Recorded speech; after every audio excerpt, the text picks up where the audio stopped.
সবাই শ্রাবণ মাসে সবুজ চুড়ি নিয়েছে আর আমি নিয়েছি গোলাপি চুড়ি।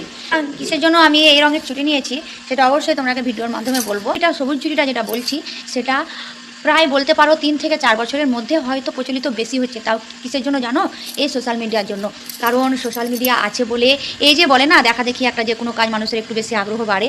তো সোশ্যাল মিডিয়ায় একটু দেখা দেখি সবাই ধরে যে ও পড়ছে সবুজ চুড়ি, তো আমিও পরবো, আমিও রিল বানাবো, আমিও ছাড়বো, ফটো ছাড়বো, স্টোরি ছাড়বো। তো সেই জন্য সবুজ চুড়িটা বলতে পারো 3-4 বছর থেকে একটু বেশি প্রচলিত হচ্ছে। তো আমি ভাবলাম যে সবাই যখন সবুজ চুড়ি পরছে আমি এবার একটু গোলাপি চুড়ি নিই, কারণ এটা কোনো নিয়ম তো নাই, নিয়ম থাকলে তো অবশ্যই সেটা পরতাম। চুরি পড়ছে তো এটা কিন্তু আমার কাছে একটা কুসংস্কার মনে হচ্ছে।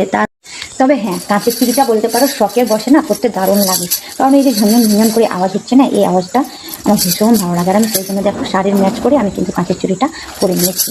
তো তোমরা বেশি বেশি করে ভিডিওটা শেয়ার করো যে এটা কি সত্যি কোনো শাস্ত্রের মধ্যে আছে কি এটা কোনো নিয়মের মধ্যে পড়ছে, আমি কিন্তু এটা জানতে চাই। আমার মতে তো এটা কুসংস্কার, কারণ যদি নিয়মই থাকতো আমরা কিন্তু ছোট থেকে এই নিয়মটা দেখে আসতাম। হঠাৎ করে 3-4 বছর ধরে সবুজ চুড়ি পড়ছি শ্রাবণ মাসে, আর আগে তো কোনোদিন দেখিনি। ভিডিওটা বেশি বেশি করে শেয়ার করো, অনেকে জানুক এটা ঠিক কি ভুল। অনেকের মধ্যে অনেক মতামত থাকবে, তো সেটা আমাকে ভিডিওর মাধ্যমে জানাবে।